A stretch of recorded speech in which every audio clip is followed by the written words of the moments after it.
जय माता दी, वंदे मातरम। आज हम जो है पदार्थ और उसकी प्रकृति यानी मैटर्स एंड इट्स नेचर के बारे में देखेंगे। तो आपने द्रव्य या पदार्थ, हम जो हमारे चारों ओर देखते हैं वस्तुओं को, और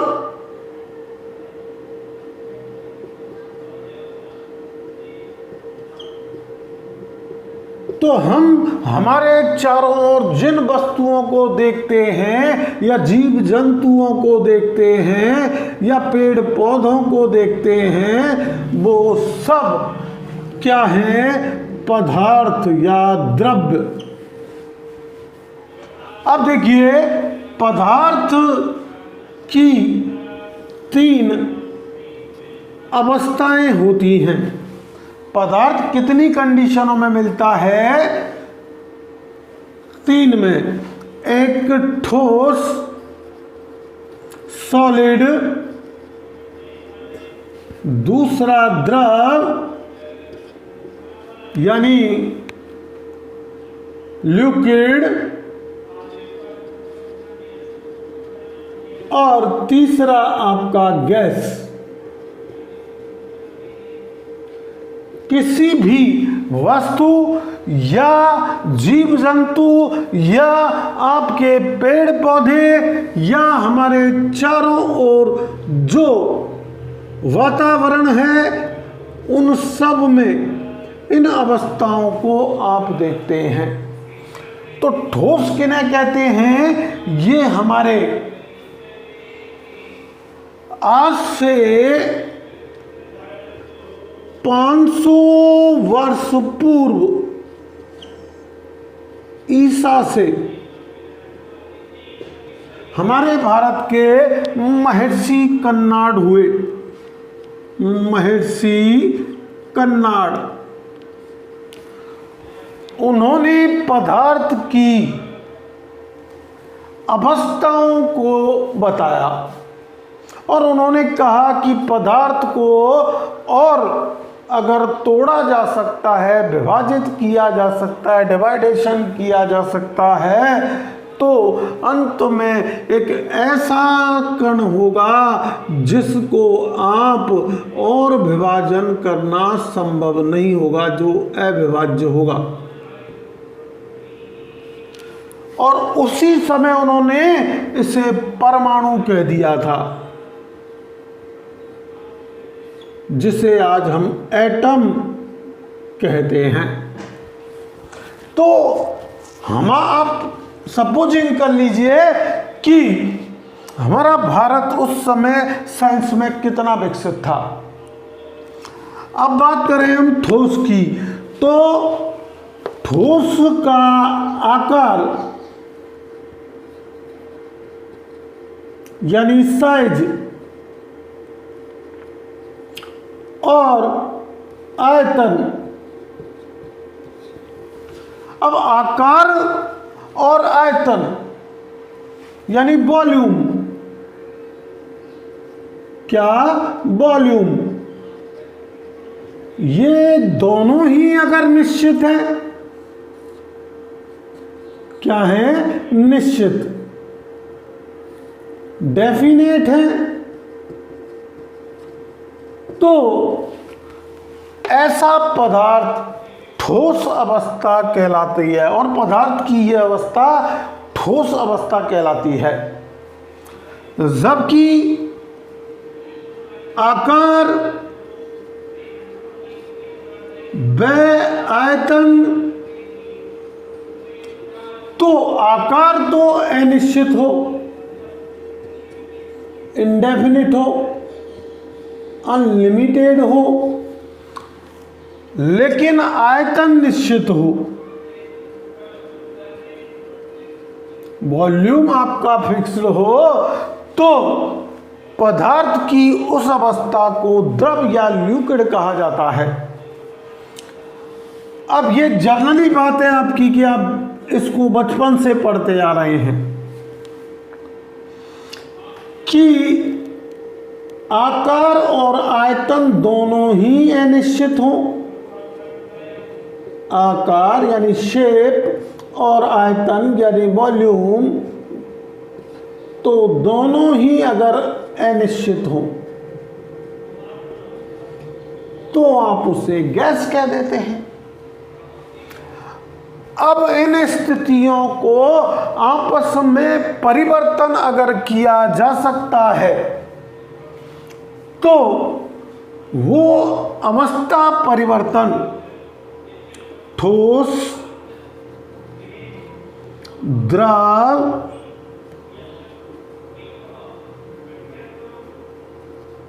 और गैस, इस प्रकार हमें एक टेम्परेचर यानी कि एक तापमान और दाब के आधार पर हम इनकी अवस्थाओं में परिवर्तन कर सकते हैं। तो अगर कोई सॉलिड है और उसको हमें किस में लाना है, लिक्विड में बदलना है,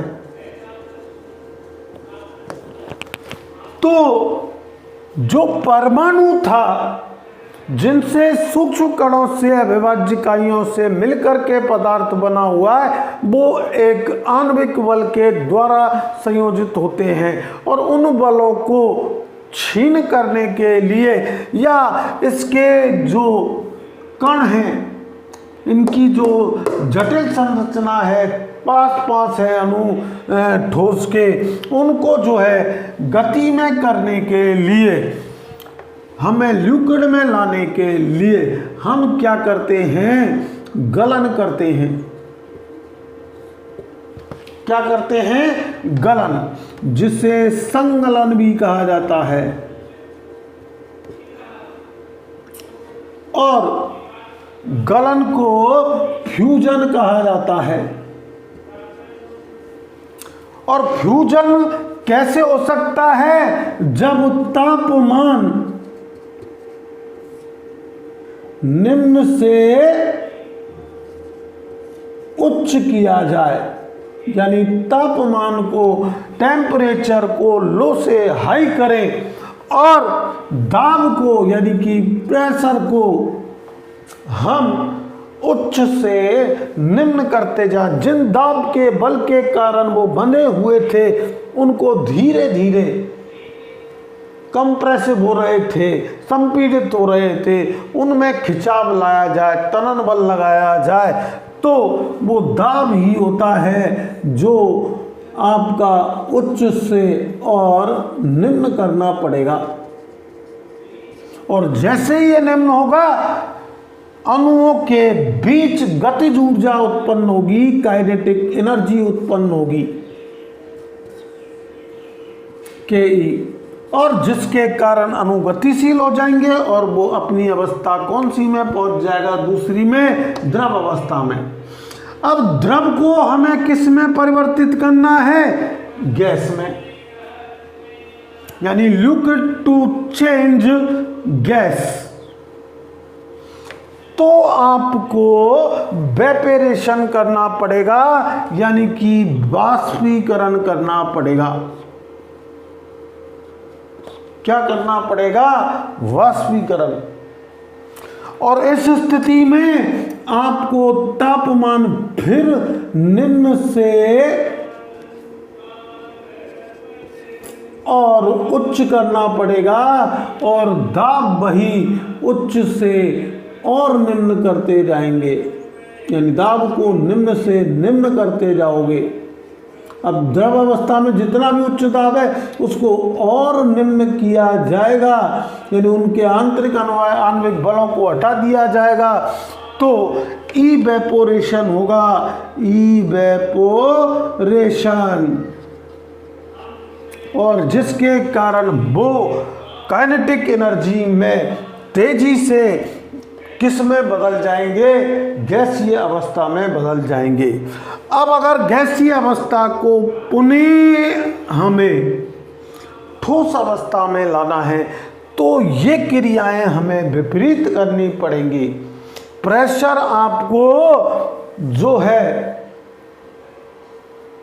क्या करना पड़ेगा, यहां निम्न कर रहे थे हम दाब उच्च से, और अब प्रेशर को हमें निम्न से उच्च करना होगा, यानी उनके बीच जो है संपीड़न बल लगाना होगा। तो इसको कहते हैं संघनन।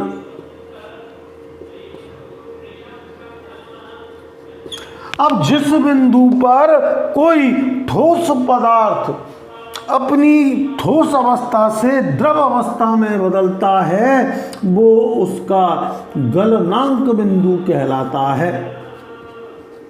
गलनांक बिंदु। और द्रव से गैस अवस्था में जब जाता है, द्रव से गैस अवस्था में जब जाता है तो उस स्थिति में हमको उसे क्या करना पड़ता है, क्वथनांक, यानी उसका हमको उबालना पड़ेगा, बॉइलिंग पॉइंट। तो एक तो फ्यूजिंग पॉइंट हो गया, या मेटलिंग पॉइंट भी कह देते हैं इसको, मेटलिंग पॉइंट, और एक हुआ आपका क्वथनांक यानी कि बॉइलिंग पॉइंट। तो जैसे ही क्वथनांक बिंदु पर पहुंचेगा उसका द्रव अवस्था से गैसीय अवस्था में आने लग जाएगा, और जैसे ही संघनन किया जाएगा उसे कंप्रेसिव किया जाएगा, यानी कि संपीड़न किया जाएगा। तो फिर आपको क्या करना पड़ेगा, उसका हिमांक बिंदु कहलाएगा, वो उसका फ्रीजिंग पॉइंट कहलाएगा, फ्रीजिंग पॉइंट। तो आज आपने इन अवस्थाओं के बारे में देखा। आज का वीडियो आपको कैसा लगा, ये ज़्यादा से ज़्यादा लाइक करके, शेयर करके, और जो हमारे चैनल पर नए हैं वो चैनल को सब्सक्राइब करके बताएं। Thanks for watching this video.